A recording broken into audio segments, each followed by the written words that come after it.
Are you sitting uncomfortably? Good, then I'll begin.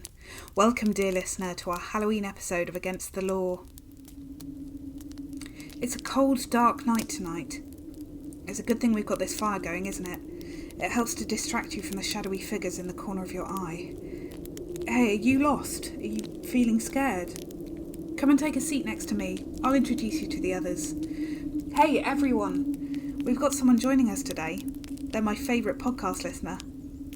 So this is Zenia. She'll have us spellbound with tales from ancient Rome in no time. That'll take your mind off those mysterious shadows. And hey, Meg, pass us the marshmallows.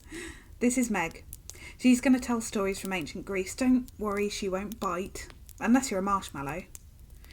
Here's Barney. I hope he'll spill his guts later and share some anecdotes from the ancient Near East. Oh, I didn't introduce myself. I'm Flo. I'm playing devil's advocate tonight. I don't know much about the ancient world, but I'll share my blanket with you as we listen and learn. Here, have a mug of hot chocolate and, if you can, try to ignore the whispering noises coming from the trees. So, do you guys believe in ghosts? I don't personally. I'm gonna go all Democritus of Abdera and say, nope, ghosts don't exist. Ooh. Oh, you skeptic, Zenia. I've got a totally true ghost story. Tell us.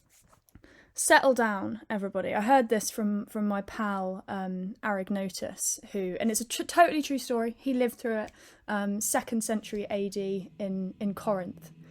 And so the house of a guy called Eubatidis in Corinth was empty for a long time because inside there were terrifying things. And anyone who tried to live there would soon run away, panic-stricken, followed by a fearful and menacing phantom. And the house was starting to collapse and the roof was falling in and there was no one brave enough to go inside. And when Arignotus heard about this, he gathered his books. He had lots of Egyptian books about ghosts and stuff. And he went to the house in the evening. And he sat on the floor in the biggest room of the house and he began to read peacefully. And then suddenly the ghost appeared. And the ghost must have thought he was up against any old person, not someone who knew about this kind of thing. He expected Arignotus to run away in terror. And Arignotus told me that the ghost was covered in muck, he was filthy, he had long, straggly hair, and he was attacking on all sides. The ghost transformed into a dog, then a bull, then a lion. But Arignotus, this is what he said, true story, he found his most horrible spell. It was one of the Egyptian spells in an Egyptian language. And he drove the ghost into the corner of the dark room and bound him there with a charm. And then Arignotus went to sleep for the rest of the night. And in the morning, everyone in the village was terrified that they'd go in and find him a corpse, just like all the other people who tried to stay overnight in the house. But against all expectation, Arignotus came out of the house and he said to Eubatidis, who owned the house, he said, "You can once again live in your house free from fear." But there was one more thing they had to do. So they had to go to the place where Arignotus had seen the ghost fall down. And Arignotus said to everybody, "Okay, start digging." And 6 feet underground, right where the ghost had fallen, 6 feet underground, they found a rotting corpse, and only the bones were still in order. So they dug it up and they gave the body a proper burial, and the house was never troubled by ghosts ever again. Ooh. Well done, Arignotus. Okay, that had me spooked. I hope that the homeowner gave him maybe a nice tasty snack afterwards. You battered these sausages. And we can have a nice celebratory feast for banishing the ghost. Yeah, a deep fried sausage sounds. Absolutely. I hope they did that too. But yeah, there we go. That's a true ghost story. Haunted house. I 100% believe that. I also find it really interesting that globally there's this phenomenon where we all seem to believe that if someone has unfinished business, i.e. is buried under a place of dwelling or something, and they shouldn't be. They should be buried properly, or they should have, the correct death or burial rites.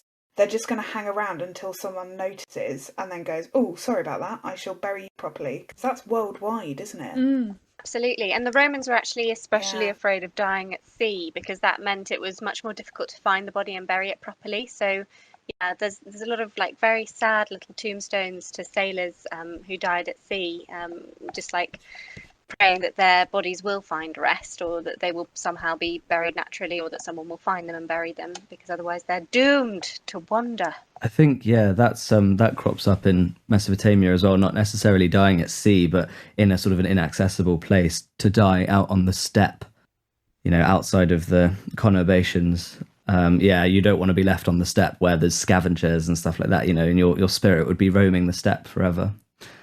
But they were also very paranoid about death by fire, and death without your full complement of limbs and body parts. That's began like that Leonard Cohen song, "Death by fire, death without your full complement of limbs and body parts." I have a really similar fear, Barney, that I'm gonna go out of the house and then die in a co-op instead of a Sainsbury's. So yeah, because I feel like, do you ever get that? No? Just me? Okay. Right, if you had to die in a supermarket, which one would it be, do you think? Probably Waitrose, and I'd haunt the deli meat section. Okay, I'm thinking like Lidl or Aldi, and then I could sort of take up residence in the weird middle aisle. Ooh, yeah. Aldi does a weird fake Greek cheese, and it's called like Greek style cheese. Mm. And I reckon you'd probably do a good job of like haunting people and going against the law about that cheese quality. Oh yeah, I could be like, this isn't Greek style. Yeah. Let me tell you about the Greeks. And everyone would be like, non-consensual education in the cheese aisle. Meg, I found it interesting that that the text and the book that was used to combat the ghost in that story was Egyptian. Yes, I thought you might find that interesting. I think there is that sense, I think, for the Greeks that sort of ghosts and demons are related to sort of Egyptian mythology and stuff. Do you think that's, I mean, how does that seem to you as someone who knows more about the Egyptian side? Well, I guess it's interesting in that, even in more modern times, and especially, colonial times and the early Egyptian archaeology, where you get the whole idea about curses and mummies and stuff like that. Like, yeah, Egypt has a huge association with the occult. That's the sense of it being sort of other, to something that is predominantly Western. And I guess very different religious system, with the many gods and demons and stuff like that might contribute to it. But I'm not sure it's necessarily driven by anything, strictly inherent to Egyptian religion. It might just be the difference that's driving that. Yeah, so if we get a haunted house now, we send someone in who speaks Latin to banish spirits. So it's like so another worldliness in language. Yeah, so the Greeks used Egyptian, but we use Latin. Yeah, that's such a great point. There are some good Egyptian curse and haunting stories, though. And I'll probably stick to haunting. But it was believed in the early 20th century that the British Museum was haunted. And a lot of paranormal investigators, would go and spend a night amongst the mummies and the sarcophagi and stuff like that to find out how it was haunted. And there was a big wave of spiritualism at the time, people believing they could communicate with the dead. And I think the idea of mummies and the afterlife really ties into that. But there's an object that's still held in the British Museum called the Unlucky Mummy, which is a mummy board. So like a painted board with the outline of a mummy on it. And yeah, it's infamous for causing a lot of various different mishaps. The death of its first owner, for example, and the people who were involved with it. Allegedly, the sinking of the Titanic. What? How? So, despite the fact that this board has been in the British Museum since, I think, the late 1800s, it was said that it was allegedly on the Titanic, somehow sunk the Titanic, and then ended up back in the British Museum collection. That sounds like scapegoating to me. It sounds like, what did they think happened on the boat when they said women and children first? Did they actually just say mummies and children first? And it was like a big mistake, and they were like, oh, he must mean the unlucky mummy and not just the mothers of the children we're putting on the lifeboats. We've accidentally summoned the unlucky mummy. Not again. What are we like? That's the third time this week. I love the idea that it could just sort of pop up to wreak havoc and then kind of teleport back to the British Museum. Yeah. That's a really mischievous spirit that's going on, except with dire consequences, obviously. R.I.P. But there's an interesting analysis of why people begin to get paranoid about these objects, and one of the like post-colonial perspectives on it is that there's a sort of an unconscious guilt in the fact that these cultural possessions from other cultures and civilizations have ended up inside a British museum, a Western museum, or something like that. So that manifests as a paranoia about their being cursed, about them sort of enacting some vengeance for being in the wrong place. I mean, that's amazing, because that kind of parallels what we were just saying, that like a lot of ghost stories themselves in the ancient world are about sort of things not being buried properly, like people not being buried properly, and then sort of staying to haunt. So it's a sort of parallel to that, isn't it? That like if something's been taken out of its proper place, it's gonna have some sort of haunting ability. That's really interesting. It's like when you steal pick and mix from the supermarket, it never tastes as good as if you buy it with your own pocket money. Do you know what I mean? It's got like an extra flavouring of guilt that I really am not partial to. But does it not sometimes taste a little bit better? Meg, I think that you're preparing to be a spirit, a mischievous spirit that sings boats. I'm not happy about that. I think that's suspicious behaviour. Sorry, I'll shut that down. Yeah, immediately, please. Right, Zenia, you said you're a skeptic, but I reckon that you've got a story. Well, I do. You see, Pliny the Younger, he writes a letter to his friend Sura in which he asks his friend if he believes in ghosts. And he says that he himself, this is Pliny, does believe in ghosts because he's heard a couple of very, very spooky stories. And funnily enough, one of them is actually very, very similar to the one that Meg told. But it's set in Athens rather than Corinth. But the other one that Pliny tells is of a guy called Curtius Rufus, who was a governor of one of the provinces that the Romans had in Africa. He arrives in Africa. He's walking through a public square, and just in the middle of this square, this huge figure, a woman, stops him in his tracks. And she tells him that she is personification of Africa, and she's going to tell him his future. She says that he's going to go back to Rome, he's going to be very successful, and then he's going to return to Africa in a very high up position as a proconsul. He's going to die in Africa. And is exactly what happened in Curtius Rufus's life. He arrived back in Carthage in Tunisia, having done very, very well in Rome, and he died.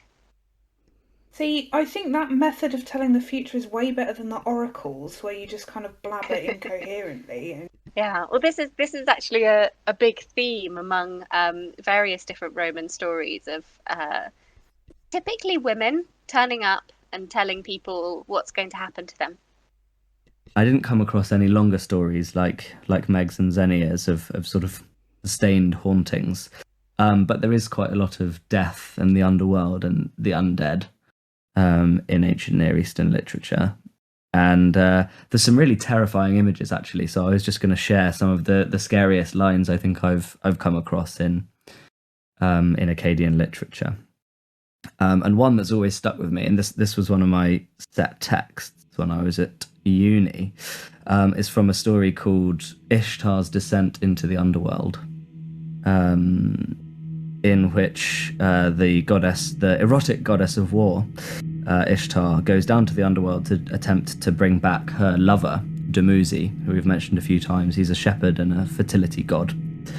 And she's stopped on her descent to the underworld at a gate. There are 7 gates. 7's a big important number in Near Eastern mythology.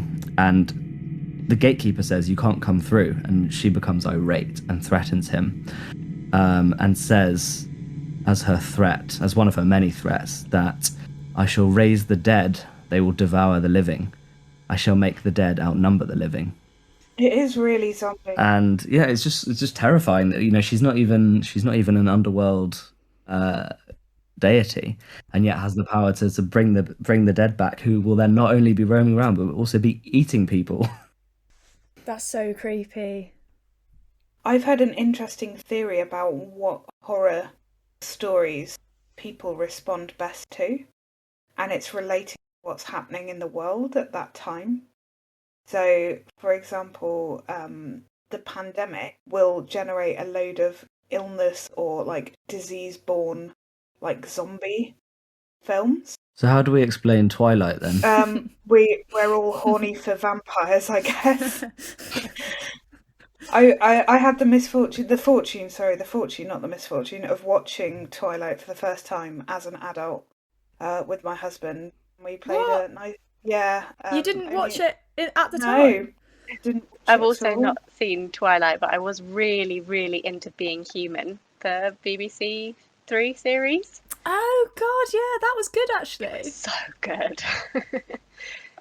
Yeah, it was remade in America. Don't watch it. Yeah, British programs adapted into America, they can generally be passed on. Oh, this is going to cause a little bit of contention, but they're remaking histories in the US, and I am not happy about it. I've seen a couple of clips. It's not great. If you don't have Matthew Bainton in your cast, or any of those guys, why bother? That's true for sort of all media, I think. Not even just remakes of horrible histories. If you've not got Matthew Bainton, then give up. It's true for my house, Meg. If it hasn't got Matthew Bainton in it, is it worth living there? I would let him haunt my house. And actually, he was in BBC Ghosts, which they're also remaking in America. And that's very topical for today's episode. I'm aware that we've had off-recording conversations about Matthew Bainton and his potential appearance on the podcast. Do you think you're leaving a bit of a paper trail for him? You know, Barney, don't speak it aloud because it might curse it and it might not happen. So just let us talk about Matthew Bainton in as many episodes as we possibly can. We're like, you know that meme of Kim Kardashian being like, I'm dropping hints about something. It's like, we're dropping hints that we want Matthew Bainton on the podcast. Matthew Bainton, we want you on the podcast. I'm going to make the next thumbnail just a picture of Matthew Bainton's face with hearts around it. We love you. If you're enjoying the podcast so far, why not support us on Patreon? Our different support tiers can get you merch, shout-outs, and even personalised content. If you want to hear more from Against the Law, find us on Twitter @AgainstLaw, and we're on Instagram and TikTok. Search for @Against the Law Podcast. So back to that little couplet about the raised dead by Ishtar. That appears identically in other poems as well, in ancient Near Eastern literature. Once by Ereshkigal, who's queen of the underworld. The underworld is called Irkalla in Akkadian, and Ereshkigal, I think, is a bit of a terrifying figure. But I'm going to have to field this one to the room and see if you think this is a scary description or not, because some parts of it I find absolutely terrifying, and some maybe not so much. So this is a description of Ereshkigal, queen of the underworld. The one who lies, the one who lies. The mother of Ninazu who lies. No garment covers her shining shoulders. No linen is spread over her shining breast. Her fingernails she wields like a rake. She wrenches her hair out like leeks. Sorry. Leeks. Sorry. As you were, Barney. No, that's it. That's what I wanted to know about. Because, like, wielding her fingernails like a rake, like, I'm shook. Yeah. Horrifying. But then... I love the poetic resolve, though. Her fingers are like rakes. She's pulling her hair up like leeks. It's a very garden-centred... It's like if Alan Titchmarsh got haunted. That's what he'd see. Yeah, that's so Yeah, cute. I think it's appropriate that there's a sort of an agricultural image there. And actually, this Dumuzi earlier definitely is reminiscent of, you know, a god descending into the underworld to try and rescue a fertility deity. Is quite familiar from classical mythology as well, right? Yeah, well, you've got lots of descending into the underworld. A catabasis is what that's called in Greek mythology. Loads of people going down to the underworld, and sometimes also people bringing people up from the underworld, like Odysseus does, which is technically a nekuia rather than a catabasis, because the dead come up rather than Odysseus going down. That's yeah, that's quite spooky. Is that the story where he's promised, yo, don't look back at your wife. I'm going to let her come up because you've played the lute or the lyre so beautifully. But don't look back at her because she's going to be silent the whole time. And then he's like, oh, Yeah. I bet she's not there because I can't hear her. And then, like an idiot, looks back and she's like, oh, thanks a lot, and then vanishes into the ether. That's the story of Orpheus. So that's another Orpheus. That's another catabasis. But there's lots of them. It's a sort of classic theme. The description of the goddess of the dead, Barney, that reminded me of a particularly crazy spirit in Virgil's Aeneid called Alecto. And she's supposed to be the gatekeeper of Tartarus, which is where all of the Titans are locked up. The Titans being kind of super gods who fought against the Olympian gods, a big battle. Anyway, she like comes up from the underworld to speak to Turnus, who's Aeneas's enemy, in Virgil's Aeneid, which is really, really scary. She's got like snakes for hair, not quite leeks for hair, but she's got snakes for hair, and she's got like a snaky tongue as well, and flaming eyes. That does sound terrifying. It does. I know the name of one of the Titans. It's the god of destruction, and he's called Perez. Perez Hilton. Yeah, Perez Hilton. The only reason I know that, and this won't make it to the podcast, is because there's a TikTok noise that goes crash. Oh no, our table, it's broken. I was gonna do one about I don't know, something being destroyed in the ancient world, and I found him as the god of destruction, but he's not well known enough to do it. I think there's one called Perses, maybe, who's Perses. Maybe that's what I meant. I was confusing it, as Barney said, with Paris Hilton. I mean, easily done. On the topic of bringing people back up from the dead, there is a story, Virgil, or possibly pseudo-Virgil, not sure if it was actually him or someone pretending to be him, but it's really, really cute. It's a very long poem, and it's about the ghost of a mosquito. Aww. A little gnat. So the story goes, there's a shepherd. It's a hot day. He's very sleepy. He decides to have a nap under a tree. And there's a mosquito buzzing around, just thinking about, just watching him, just chilling together with the shepherd. But then a snake comes up out of the undergrowth, and there's a really scary description of the snake about how it kind of coils itself up, and it seems to be one of those with like a cobra type hood that swells up all purple, and its fangs are already dripping in anticipation of biting this shepherd and killing him. Oh no. And the mosquito gets really worried for the safety of this poor shepherd, and so the mosquito stings him in the eye. Oh. And the shepherd immediately wakes up, is in pain because the mosquito's bitten him, and he slaps his eye where the mosquito stung him, and kills the poor little mozzie.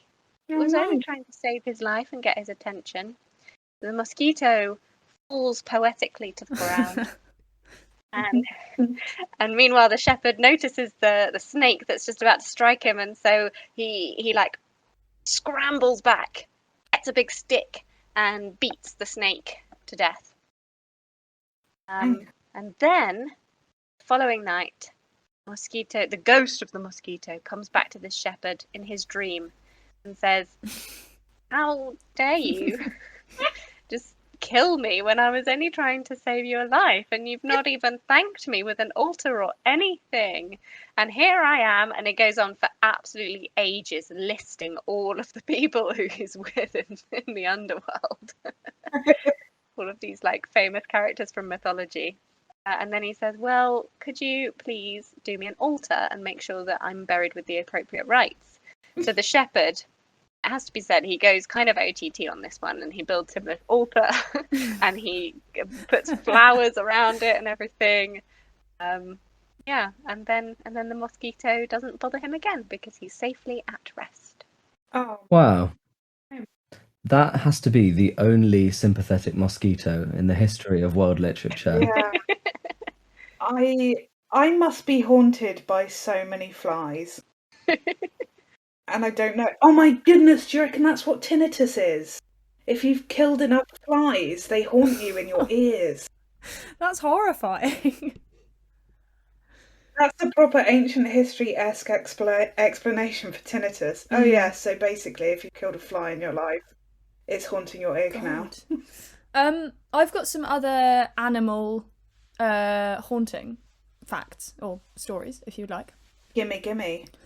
So Socrates in Plato's Phaedo, so 4th century BC text, Socrates has this theory, and he says that some human souls have a corporeal element, a sort of bodily element, and then they're drawn back when the person dies. The souls are drawn back to the world of the visible, is what he calls it, and then these souls hover around gravestones and tombs in a very spooky way. Socrates says, around the tombs, a shadowy manifestation of some souls is seen, souls that have not been purely released. And they are not the souls of the good, but the souls of the bad that have been compelled to wander around such places, paying the price for their former lives. They wander around until they are once again imprisoned in a body because of their desire to have a corporeal part to them. And as you would expect, they are bound into characters of the sort that they had been. The souls who in their lives devoted themselves to gluttony, rough sex and drunkenness are likely to enter the bodies of donkeys and similar beasts, whereas those who practiced injustice, tyranny and robbery are likely to enter into wolves, hawks and kites. So there's a sort of reincarnation idea that not that an animal might haunt you, but that people might come back as animals which are somehow similar to them. Meg, are you telling me that I'm coming back as a donkey? Yeah, I think Socrates was talking about you specifically, Flo. Okay, so there's a lot of transfiguration happening there, so they're sort of being reincarnated into their next form. I do think that in ancient stories, and in fact in modern stories as well, the tales that we tell, especially to our children, have a kind of moral element. So you've got to behave and not get drunk on the weekend, otherwise you'll turn into a donkey. That's interesting, Flo, that you mention about these tales being used to teach people, because I think that's a well acknowledged function of a lot of ancient literature, and our best friend Gilgamesh takes on a fairly didactic role in one of the Sumerian versions called Bilgamez and the Underworld, because that was his Sumerian name, Bilgamez, rather than Gilgamesh, and within it. I think it sounds like his slightly less competent brother, Bilgamez. But yeah, so Enkidu, of course, best friend, gets taken down into the underworld, and Bilgamez wants to try and get him back.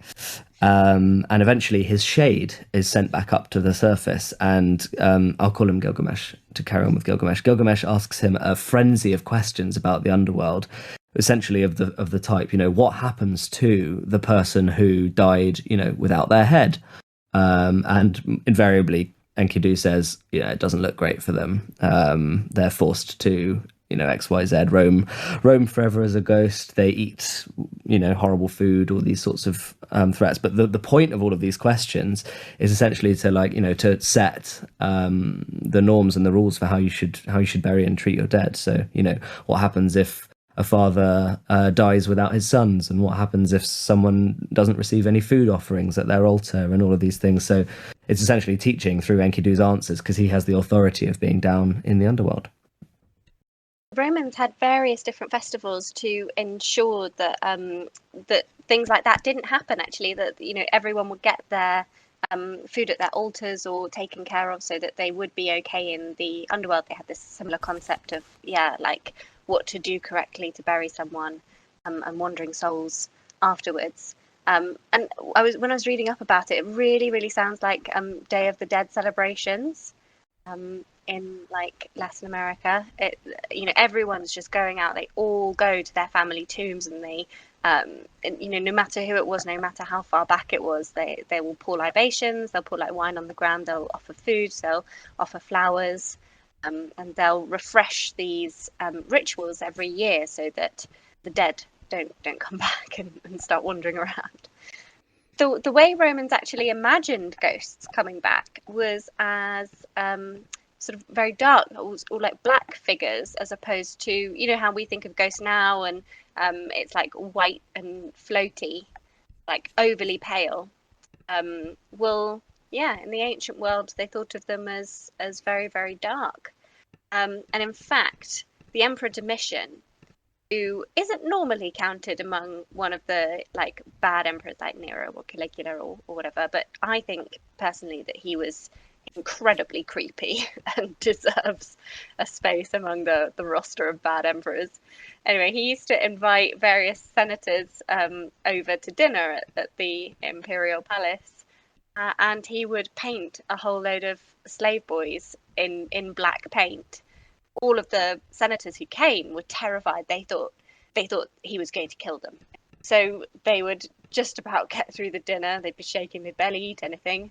And he'd give them plates and one of the slave boys to go home with as like a parting gift. And no doubt the senators were just thinking, oh my goodness, this poor slave boy's been paid to assassinate me or something as soon as I get home. No, it turns out actually they were just a gift, and Domitian was messing with them. Party bags were weird in the ancient world. Yes, they really were. Is there like a rationale for why ghosts are dark in the Roman understanding? I couldn't know. I'm not sure. I couldn't find one. I suppose because it happens in the dark. It does make more sense than our sort of like view of a bedsheet covered. Do you know what I mean? Yeah. I think a dark ghost rather than a floating bedsheet is more frightening, because inherently a lot of us are scared of the dark. It's like they're a negative almost, isn't it? Yeah. In Greek, it's very much the same. Ghosts are sort of often compared to shadows, and they're kind of almost invisible rather than being like how we imagine them. Sort of white. Yes, sheets. and it's worth pointing out in the same way that I don't know if this applies to the Greco-Roman world as well, but the underworld, Kala, that I mentioned earlier for Mesopotamia, is a dark place. It's not sort of like our current conception of hell, or fiery or anything like that. It's described as repeatedly as like the house where those entering do not go out, the way whose path has no return, and the house where those who entering have no light. So you've described a place where no one goes out and it's really dark and you have to stay there, and that's just my house. That's just lockdown, not lockdown. That's just where I live. Well, I've got goosebumps. So what's your spookiest thing that you've learnt today, guys? Right, first off, I'm going to go with you, Barney. I liked very much, and I was spooked very much by Zenia's story about the ghost of the mosquito. Oh, yeah, that was my favourite. And although the mosquito was sympathetic, the idea that mosquitoes can come back as ghosts does unsettle me massively, since they are so destructive in life. I could imagine that they're real assholes in death as well. On that note, Zenia, I'm going to buzz over to you and I'm going to ask you, what was your spookiest thing that you've learnt today? Oh, nice one. Well, I really like Barney's description of the goddess of the underworld. I've never come across a goddess of the underworld before, actually, in ancient mythology, and I just thought, her description, although it was quite funny at the end, it was actually very spooky. Meg, I'm going to come over to you. I'm going to descend into Hades to ask you. Greetings from Hades. My favourite was also goddess underworld related. I really liked Barney's story about was it Ishtar, the other goddess, Barney, saying that she was going to raise the dead and they would outnumber the living. I love that. I think that's very scary. Terrifying. I think it was frightening. I mean, my personal favourite was the story of Eubatides' haunted house, and it turns out with a bit of Egyptian script you can basically find a body that needs burying. With that said, for our special Halloween edition of Against the Law, you can freak us out by following us on Twitter @AgainstLaw, or really, really spook us by following us on TikTok or Instagram.